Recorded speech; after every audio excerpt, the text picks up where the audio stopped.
She's here tonight to share some exciting news about your health and wellness and promises to make it quick. So please help me in welcoming Erica Brower. Yeah, you know what, I'm gonna just sit on that Okay. stool. Okay. Yeah, and once I get up here, and if you could just get. You know, it's a little ironic, right? I'm from the wellness department, and I don't look well. Yeah, it's a long story. Basically, yeah. That's joke. I don't want to do goat yoga. I'll just after drinking. So the good news is that with this initiative, you will start feeling better in the next 2 years. And the other point is, even if you think you're well, you're really not. Apparently, look at me, right? So, and the reason why we say this in the next 2 years, and even if you're not well, you will be, because we have the data. Thank you so much for many of you. I recognize you did fill out the surveys. Not everyone, but we had enough people, if you recall this survey. It was an anonymous survey. It's workplace wellness. It was tracked by your zip code. And if you look at the zip code 85281 is ASU campus, as you know. Look at those low scores. This is a productivity and wellness score. There is a little bit of a peak in the middle. That might have been someone, I don't know, maybe Denise or Veronica, had an extra strong latte or something that day. But it's pretty bad, the scores you can see here. Now you do see there is a very high score on the right, and that zip code is 83706. We tracked that. We thought it was a glitch in the system. We tracked it. It's a zip code in Idaho. Yeah. So, yeah. Right. So Denise did fill me in. You do have an employee, obviously, and they are rating very high.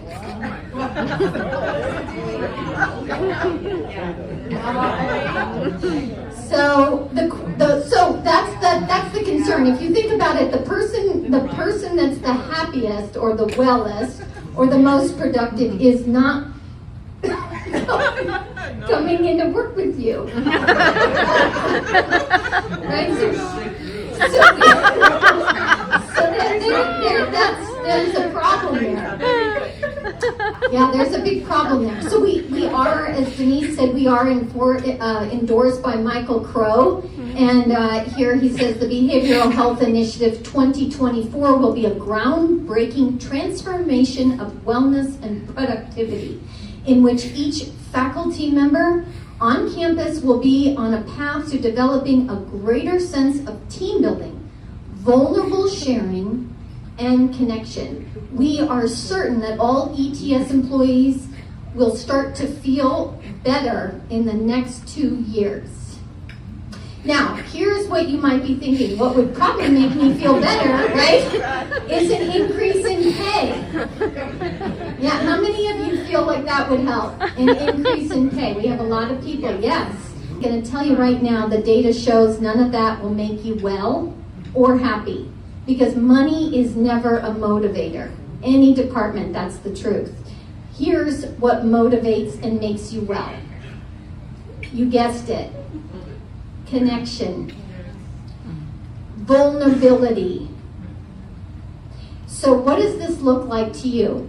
Maybe on Wednesdays, I'll let Denise choose what day, or Veronica, you gather around at work, hands together, maybe just as you kind of get in a semicircle, and it's real vulnerable sharing. That's what's going to make you well. Now, what we're not going to do is what some of these wellness programs and corporations do, is they say, we just need more team building. We just need more games like charades, or we just need to play duck, duck, goose. We're not going to do that. Show of hands, how many of you have done your diversity, equity, inclusion? Have you done it, sir? I have. Okay, your online training? Okay. If you haven't completed your DEI, we call it DEI, if you haven't completed it, that's okay. Once you do, here's your next action step. You are going to do DEI's sister program. DEI's, it's not DEI, it's DIE. Carpenter. Is Jeff Carpenter here tonight? Oh, right here in the front. Okay, I should have realized that. I see the picture. So we have here a picture of Jeff. Okay, now if you look at this picture, he looks well, right? He looks fairly well. But once we get him on a program, don't you think he looks better with longer eyelashes? Right? Or maybe he has a whole new look. Let's take Denise for a minute. Here is our beautiful Denise. She looks happy on the weekend, right? But then she goes to work and she sees all that she has to do. She feels more like that, right? She's very sad. But she remembers.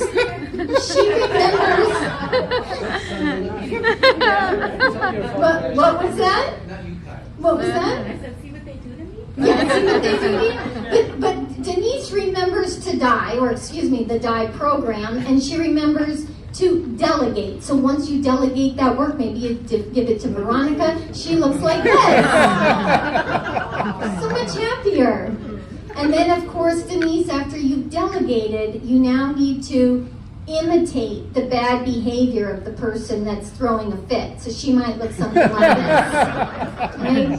But then Denise remembers after you delegate, you imitate, you then evacuate, and it looks like Denise is headed off to the spa. Right. Now, how do you benefit if you die? Right? Let's find out. How about Nathan Deneau? Am I saying that right? Is he okay, there you are. There you are, sir. Yeah. So I believe you, before E2 camp, you were responsible for the E2 camp, is that right? Yeah. And you look well. He looks fairly well now, right? Yeah. You look well, but he looked, for those of you who are new, you might not remember what Nathan looked like before E2 camp. Looked a little bit like this. Yeah?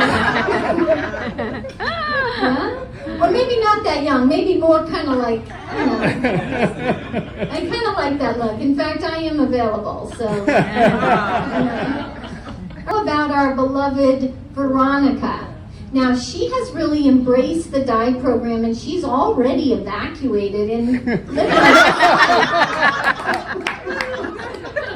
know that we have full endorsement from Michael Crow. In fact, many of you have seen him lately. He's looking not well. Right? I know I work in conjunction with him, but he's not well. We got him on this self-care route, and look at him now. He's looking fantastic. How many of you think that I should just take this school-wide? How many of you think I'm really from wellness?